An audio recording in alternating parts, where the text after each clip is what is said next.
Olá, professor! Olá, professora! O tema do vídeo de hoje é autoeficácia, um dos construtos da teoria social cognitiva de Albert Bandura.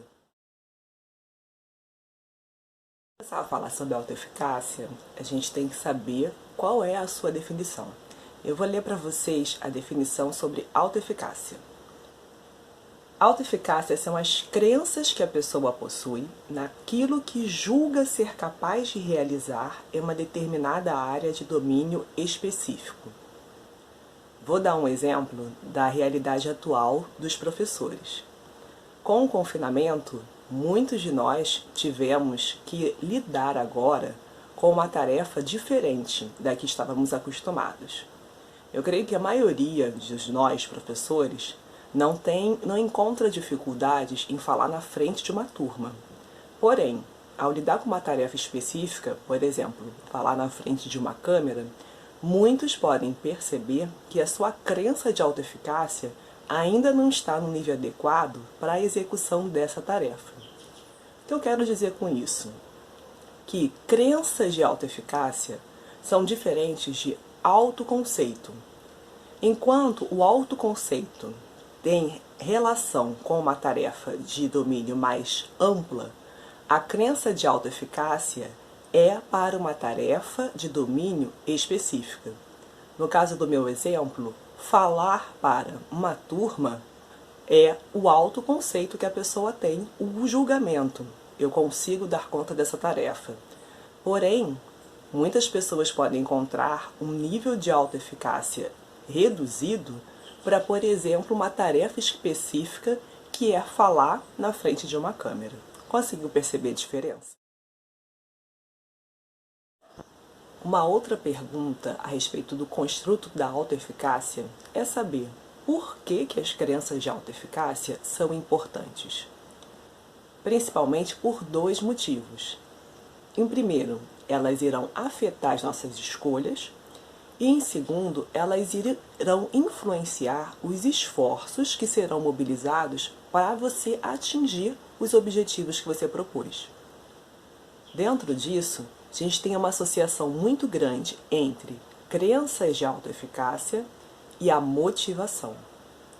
Na verdade, as crenças de autoeficácia são um dos fatores que constituem os mecanismos psicológicos da motivação. Vamos entender aqui a motivação como aquilo que nos move, aquilo que nos coloca em ação. Então, as crenças de autoeficácia, elas têm essa relação com a motivação, na verdade são um dos fatores constitutivos. Então, em função dessa motivação, é que a pessoa irá mobilizar os seus recursos pessoais, por exemplo, o seu tempo, as suas habilidades, a sua energia, o seu talento para realizar uma determinada tarefa. Por isso que crenças de autoeficácia estão tão associadas aos elementos da motivação. Dentro da autoeficácia, nós temos 4 processos mediadores dos efeitos dessas crenças de autoeficácia sobre as ações. São eles: cognitivo, motivacional, afetivo e de escolhas. Vamos falar sobre cada um deles. O primeiro processo é o cognitivo. O que isso significa? Que quanto mais alta a percepção de autoeficácia da pessoa, mais altos serão os desafios que a pessoa escolherá para si e mais firme será o seu compromisso com elas. O motivacional foi o que nós falamos ainda há pouco. As pessoas, elas formam crenças sobre o que elas acreditam ser capazes de fazer e essas crenças vão contribuir para a motivação.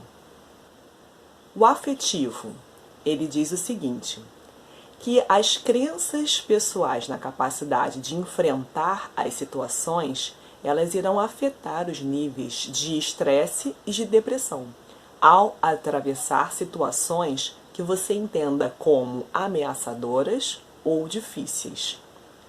E por último, o processo mediador de escolha.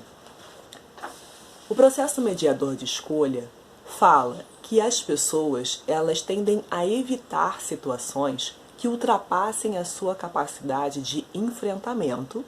Por outro lado, elas tendem a escolher e se comprometer com situações em que elas julgam que são capazes de lidar.